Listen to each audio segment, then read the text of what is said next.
now from Nashville, Tennessee, it's time for another episode of Tips, Tactics, and Tools for a Safer Tomorrow, where all things related to your safety and security are discussed, detailed, and delivered to you. You may leave with a tip that saves you money or a tactic that saves your life. So here are your hosts, owner and founder of Defend Systems, Brink Fidler, and owner and operator of Herring Technology, Tom Herring.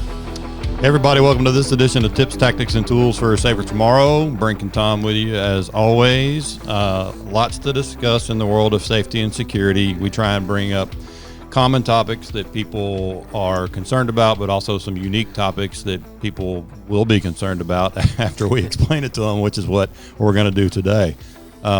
Everybody wants to feel safer and secure all the time. I mean, there's nobody that doesn't want that feeling, whether it's at home, at work, whatever. You want to be able to protect your family.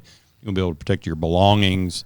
And oftentimes, one of the weakest points, believe it or not, of any structure, not just residential, commercial, is going to be a garage door. So with us today is Bill Yuss. He's the CEO and founder of Door Doctors. They are based in the Spring Hill area, but they service all of Tennessee. And he's going to enlighten us on a lot of solutions. And we're going to talk about a few security concerns that have to do with your garage doors and the largest opening in your home. So, Bill, thanks for being here. Thank you. Happy to be here today. Yeah, good. Thanks. So, Tom, you guys were just talking off the air, but Tom's been doing this a long time. You don't know anything about my background. I'm former law enforcement here in Nashville and retired as the director of the Drug Task Force. So I used to break in places every day for a living. Sometimes forcefully, but sometimes we'd have to sneak in, right, depending on what we were doing. And so that's how you become a security consultant when you get out of law enforcement, is when it was your job to defeat all the security stuff, then you either consult or become a criminal. So I chose to consult. There you go. But obviously Jim had told us about you, and, after he started doing this podcast with us, he said I don't want to say he's paranoid. His level of awareness has been raised tremendously. And he was showing us the app on his phone about his garage door, brought you up, and we thought, well, that'd be great to have you as a guest to impart some knowledge on us and also get to where more people know about you and your service. And off there, you told us you've had a lot of growth in the last few years, which is fantastic. But tell us a little bit about yourself, where you came from, and how you got into this. Oh, okay. I came from Chicago, Illinois. I started in the door business when I was 15 years old by accident, but I loved what I did, and I worked in all the streets and the alleys of Chicago, so I seen crime throughout the day, every day. In Chicago? In Chicago. No. Yes. Well, you know where that's at? They have crime? No. And we were in alleys all the time, so we always had to watch our back and carry a pistol illegally at that time because they didn't have, you weren't allowed to. But it's only illegal if they catch you. But it was okay because I survived many, many times I got robbed, and 9 times out of 10 I was able to apprehend the villain, the one that was after. Yeah. And amazing what happens when you got a gun, right? I was also a strong person. I was always looking over my shoulder, and I always knew all the secrets of burglary because I was in the alleys aftermath, always there to help the customer after they got their garage broken into. Right. And that's what happened. So anyways, I've been doing garage doors since I was 15 years old, and here I am. So it's only been like, what? 4 years? 48 years. So, I was going to say, I thought you were 21. So I came out here, and Tennessee has never been so awesome to me. I don't have to carry the gun all the time now. Don't tell that. Well, you don't have to. You don't have to out here. I choose to, but what brought you here? Family. Okay. Our son was out here for 10 years prior to me moving out here, and for me to come out here, I had to lose everything in Chicago. It was watch one of my videos. It was dramatic. I lost everything about 5 years ago. Wow. But by the grace of God, I got it back and 10 times over again with my clients. Beautiful job. Our business has grown more than ever. Okay. I would imagine. And you don't have to carry a gun every day. And you don't have to. But that's you right. know what? And you could leave a $20 bill. I shouldn't say this, but you leave a $20 bill in a restaurant by accident on a table. They'll leave it there. They'll know that it's just awesome. In Chicago, it would have been gone in 2 seconds. Yeah. Well, I'm following you around if you're leaving them. That's the Mississippi coming out. That's right. But it's great. It's so much better than out there, though. That's all I got to tell you. So your company is Door Doctors, and do you guys specialize in all things garage doors, or would you say you specialize in a certain? Well, we started and we specialize in residential houses, garage doors, door openers, gate operators for the gates and security, stuff like that. But then we branched out and we got bigger and bigger. Now we do all the big doors, commercial as well as residential. So places like high security, they need where the front gates have to have camera systems and face recognition or whatever. We have all that equipment now. We try to go and help the customer so they get in safely. You know what I'm saying? So I know quite a few. I don't know all the ways of how they break in. You're probably more professional than I am, but I know quite a few of the ways. We don't. Yeah, mine wasn't legally, so I have to be careful. Statutes run for exactly. you, though, bro. I'm pretty sure. I'm old enough now. One of the things we see when we go out and do home assessments, and not just home assessments, we do a lot of warehousing. So I mean, literally, there could be 80 doors, roll-up doors, garage doors, for the truck stations coming in. Those are generally very vulnerable, and we find that, in the warehousing market, we see it on the commercial side, but in the home side, we see it. And, on this show, we've been over it many times. People are paranoid with their homes, and so they'll put all type of 3-latch lock systems on the front door, the back door, the side doors, everything. And then you look over and there sits a 3-car garage with 3 garage doors that are very vulnerable, and 9 times out of 10, the door from the garage into the house, once you get in, is open. Totally. It's unlocked. Very unsafe at night, but it's also unsafe when you leave during the day. I mean, if somebody gets in your garage, and I've struggled with ways to defend against that as far as the garage door goes. Now, we can defend once they get in and what we do with it, and I understand you have some techniques and some, vulnerabilities there that you can share with the homeowners. We don't want to tell every way that they can get in. There again, if you're a criminal, please turn this off now so you don't learn anything how to get in. I'm sure they'll listen. I'm gonna put the criminal filter on so it tunes. Oh yeah, that's right. That's right. Okay, good. Well, maybe not tell them details. Tell them what they can do to prevent access. But how vulnerable it is, Okay. because Cool. they do not understand it. A lot of the warehouses do not understand it. Attaching those to an alarm system is a lot of times even is a nightmare, because if they shake, generally you have a floor pad down there. It's a connect pad for the alarm system for a garage door. Water rolls in. Wind blows the garage door. It's a false alarm. When we all know once that happens 3 or 4 times, they just bypass it out or turn it off because it becomes an annoyance at that point. So let me first ask you this. The traditional builder in Spring Hill with the garage doors they put up that you can pretty much cut open with a pair of tin snips, how safe are those doors? Oh, my gosh. Those are the easiest ones to break in. The really light ones, right? A customer asked me, this is, I can't get in because I lost my remote, or I just got in from out of town. I got no electricity. I'll get it in there within maybe 3 to 4 minutes, the most. And a lot of times I'll even ask the customer to turn around or whatever, because I don't want them to see how easy it was. But I'm not a burglar, but at the same time. Sure. I don't.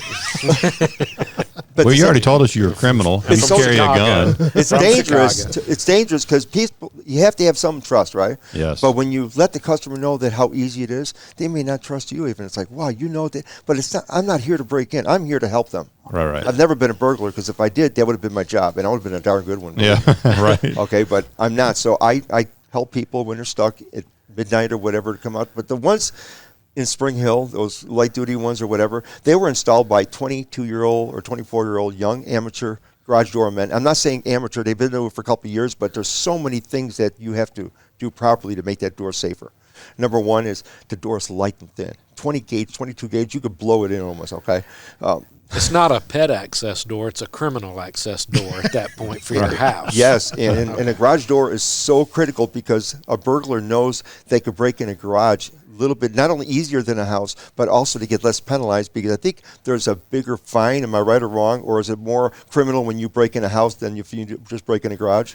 No. If you breach that structure, it's burglary. So it's either way. Burglary. Yeah. Okay. You can be shot in either place, and it's inside your dwelling. Okay. Damn right. I didn't know the rules. We'll clear it that way. But that's number one. It's easier to clean up if you shoot them in your garage. You can just hose it out. Hose it out. I was Don't waiting for you tell to all say the that. secrets. I mean, that's not a secret. I mean, that's just common sense. I'm just making an observation, Tom. Okay.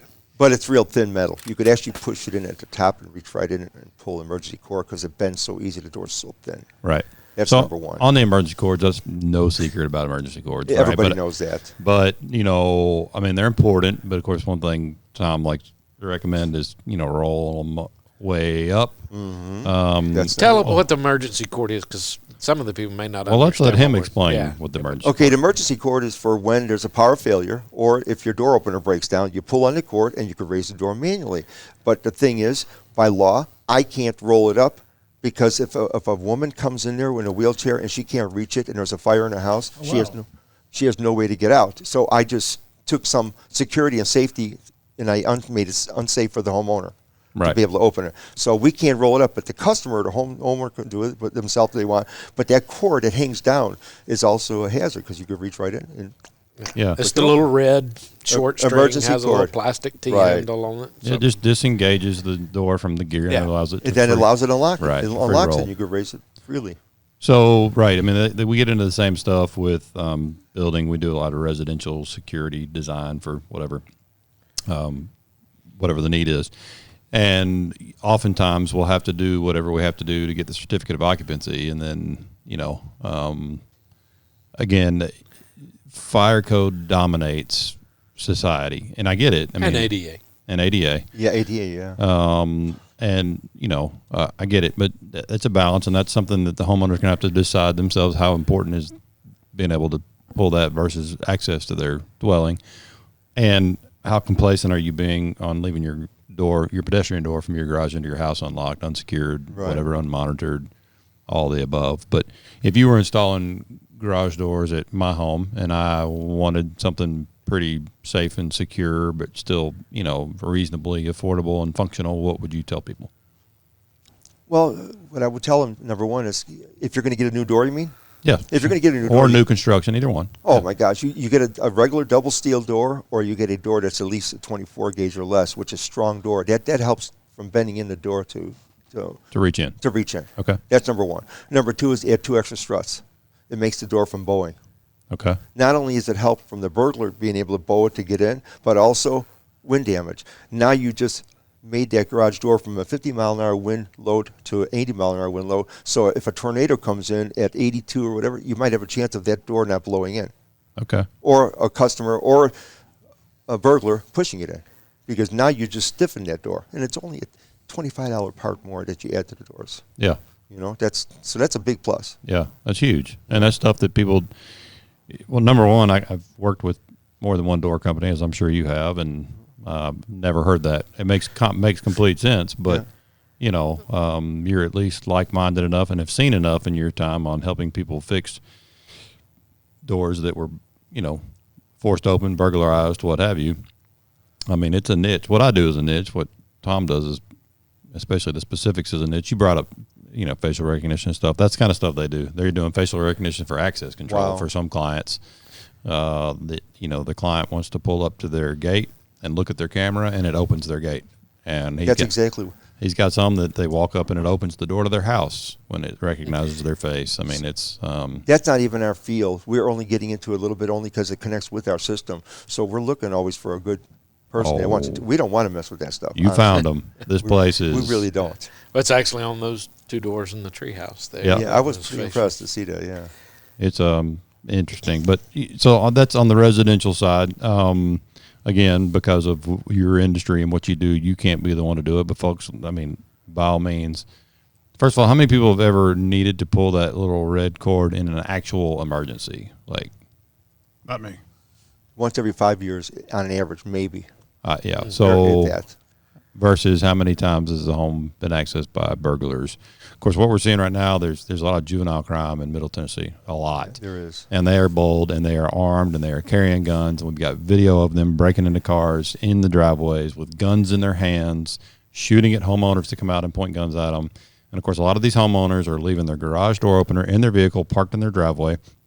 And then the vehicle that's parked in their garage, they are leaving their key fob in it, right, and leaving it unlocked because it's in my garage, and these people are driving off with their car, So garage door security goes beyond just strengthening the door, making that cord shorter. It's about not being complacent and granting opportunities for criminals to just come on and do it. You know, criminals, although they make bad choices, most of them are not stupid.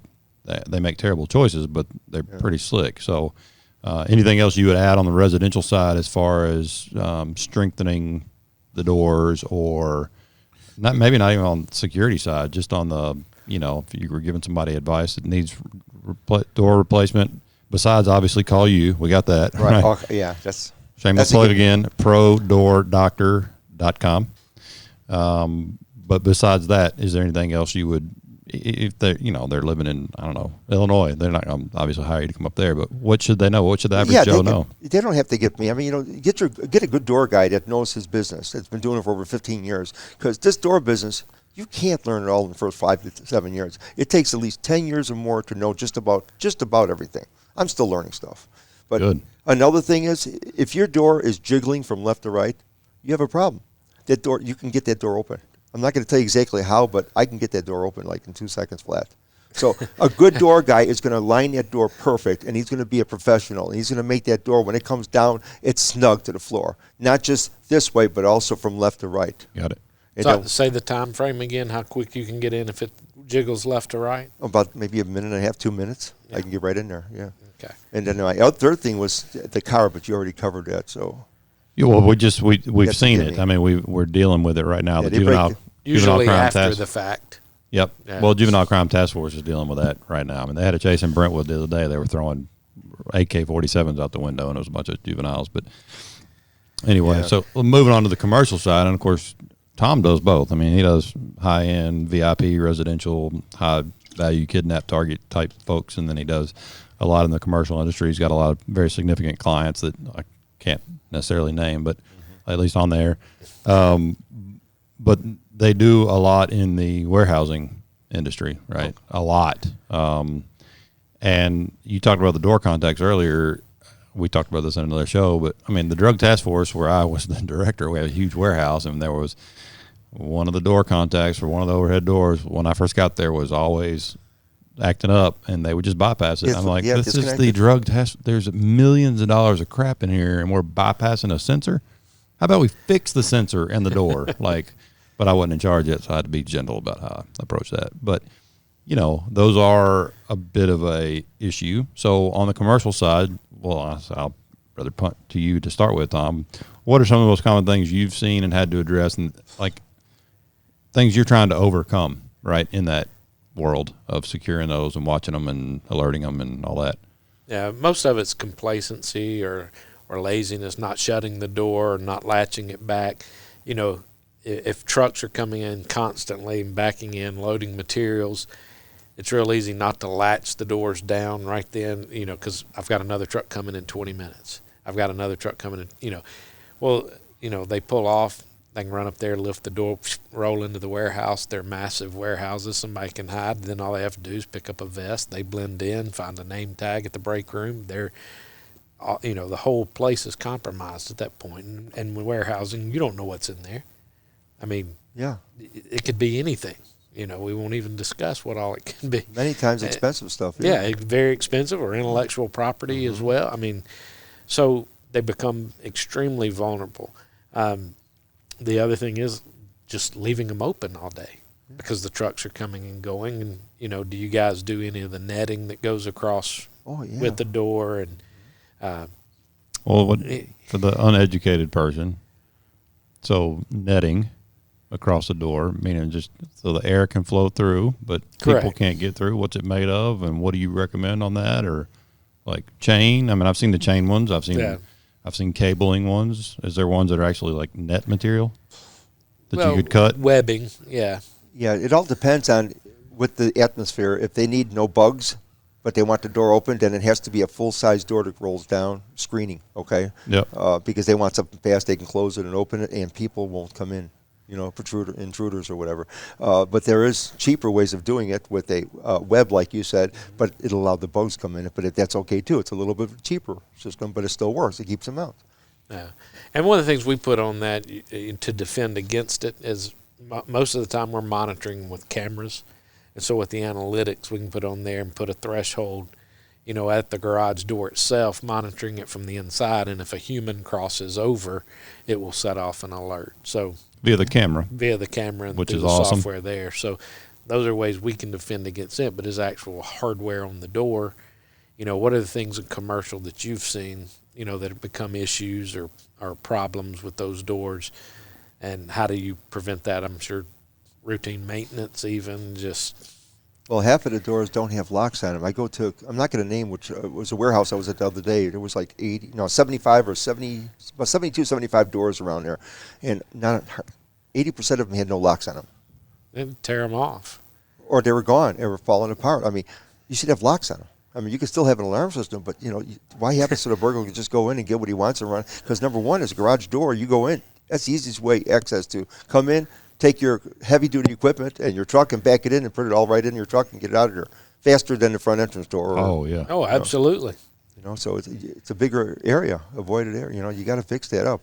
Right. Well, and locks, just mechanical locks are not typically that expensive, but what does a significant burglary cost you? I don't know. Let's say a plumbing company, if you will. I mean, how many thousands of dollars in tools or I'm just thinking copper, right? Yeah. An electrical company, all the copper, a fiber company. I mean, I'm just trying to just spitball here, but what does that cost you versus putting some locks on the freaking doors, right? I mean, like at the end of the day, what the money you'll save in insurance claims as well. Right. Yeah.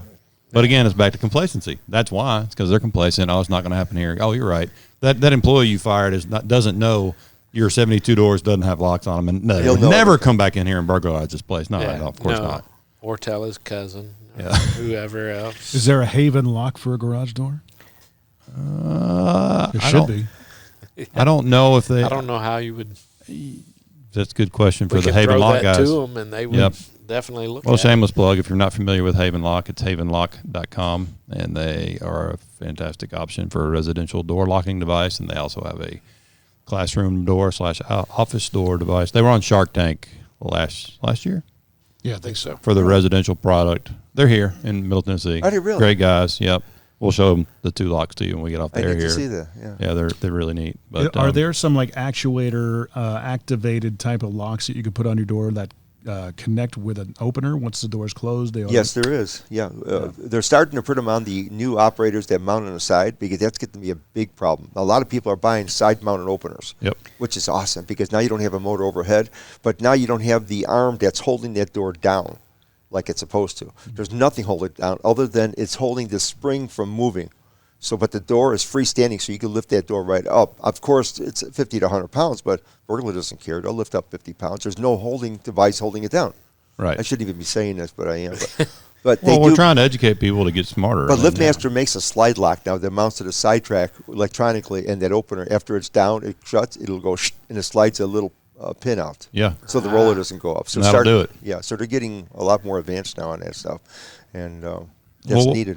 What about the app we talked about earlier? So the app that Jim showed us, tell us more about that. What is it? What does it do? Okay. How much does it cost? Obviously, you install I like it because of the convenience, okay? This is, I think of the security aspect of it, but at the same time, I look at that if I'm going to bed and my wife and I are going, crap, did Hallie shut the garage door when she came home? Now we got to get out of bed, run downstairs, open up the garage door and peer out into the garage and, hopefully you don't hear crickets out there, you know what I mean? So I can actually see you do that with your pistol in your hand, don't you? That's right. Right. Yeah. That's my finger gun that I have in my coat. So basically I have a notification on the app right now that says my garage door is closed. It has been for 3 hours. And the funny thing is, here's the other aspect of it. Now I could scare the crap out of my wife because this thing is dead silent. You could open it, and she wouldn't know that you opened it. She wouldn't even know that it's open. Oh, the opener. Yeah. Well, of course it's perfect because Bill installed it. That's right? right. His company did it. That's right.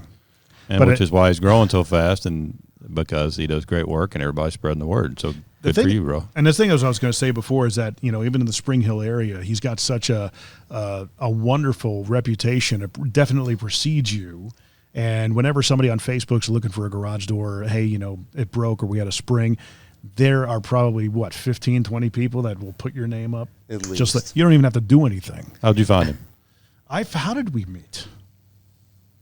We met some like BNI or I think it something was like a that. BNI meeting. Yeah. Yeah.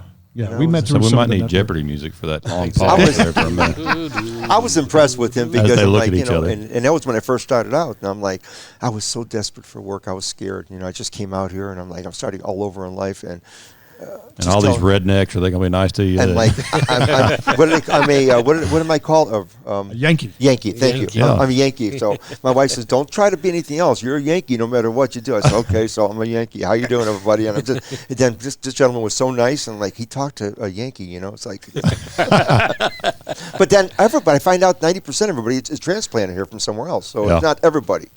But everybody's awesome. It don't matter if you're Yankee or not. They're just Exactly. But it was. You also do gates as well. Yes, we do. So I mean, what about security, about gates and things of that nature, and how they can they clamp together or is there Yes. any, On gates, you have a lot of security options. I mean, you could have just a regular 2 gates that close, but then now we have a magnetic that locks us so solid. They've had those for years, a magnetic lock, and they keep that together. So no matter what, you can't pry it apart. And mostly it's because the UPS driver or the guys delivering from Amazon.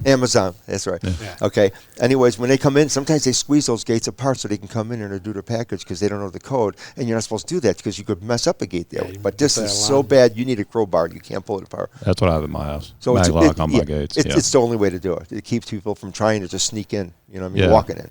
Yeah. Well, what Jim jumped in with his ADHD moment there. We need to go back to the app that I was asking about. We were talking about that. Yeah. That was Okay. like 3 squirrels. I was ready for you, but I know. I saw you had it open. The camera can't see though. You Yeah. pointed at the camera. So there we I go. had it ready. Yeah. I wanted to show them all the.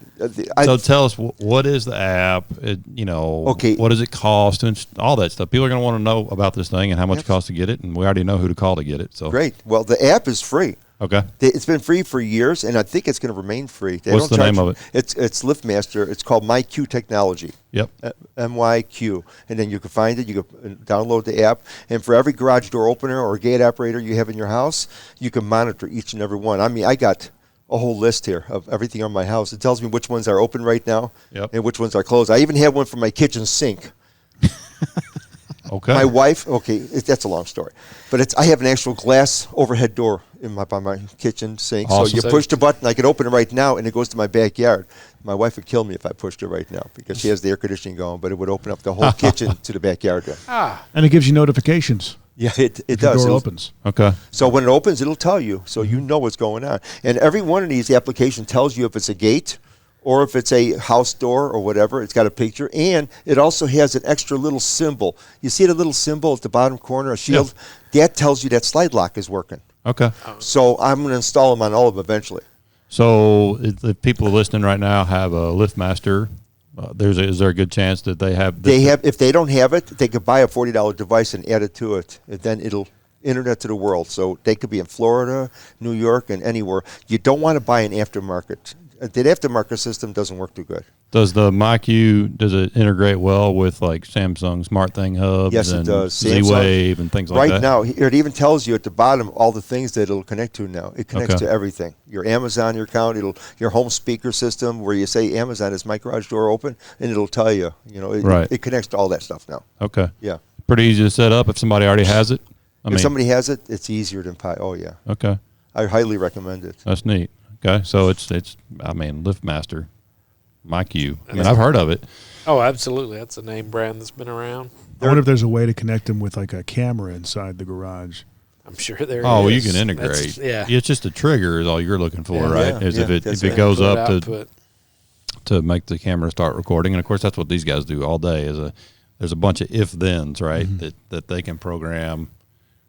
I mean, that's why they have an IT department at a security company, because you guys are just next It's just level. it's integration. Immigration. Well, this Well, system will work with an Amazon. It's With meant the to work Echo, with the them. With smart Amazon. So Amazon comes up to your door. They're able to access your door and open up your garage door and put your package in the garage if you want, if you let them. Yeah. So it works with it now too. Well, we already told you what we do in our garages. We hose them out, so we're not letting anybody. Well, that solves the seasonal porch pirate. Yes, exactly. Yeah, people stealing crap off your porch all the time. You better believe it. Yeah, that's why they're avoiding that. They're trying to put them in the garages now. Yeah. I think that's really neat. In the commercial world, I assume that I don't know anything much about Liftmaster, but let's say I have a warehouse. Is there a feature for commercial doors like that as well? Yes, there is. They have a system, but you have to pay monthly fee on that.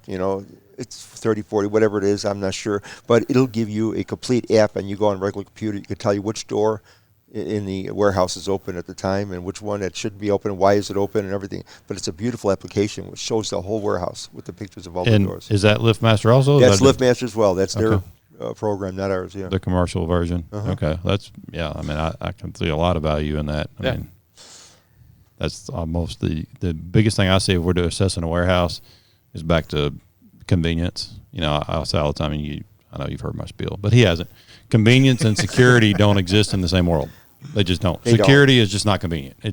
Understand that, and if your people understand that, then they're going to be closing the garage doors and locking them, or roll-up doors, or whatever. They're gonna stay on that. But how many times have I seen the metal cages across a cargo door? That are supposed to have a padlock on them, but the padlock is they do. It's just hanging there dummy locked because it's not convenient to open it 27 times a day. But and I took a picture of one time, and the warehouse manager said, "Well, nobody knows we do that." I said, "Except every employee you fired from here knows you do that." Yeah, really. I'm not talking about some weird existential outside threat. I mean, it's it's going to be a ex-employee. Hello, so most of them have a little collusion involved. Yeah, but all good information, really good. Jim obviously highly recommended you, and we haven't fired him as our producer yet. So we think we. What do you mean yet? We think of him. We value his opinion. We definitely value his input as our side mic. He keeps us on track or off, depending on how many squirrels run by. Speaking of squirrels, I need to show you all a video off there with Tom and a squirrel attacking him. But it was doing an assessment. It was fantastic and one of the funniest things I've ever seen. I got to see it. Yeah, it's pretty fantastic. But again, let's give people another plug here. This has been Bill Yuss, YUSS, with ProDoorDoctor.com. That's probably the best way to get you, right? Yes, sir. Obviously, if you guys can't get them, you can reach out to us at tipstacticstools.com. You can also find us on Facebook and Twitter. I'm out.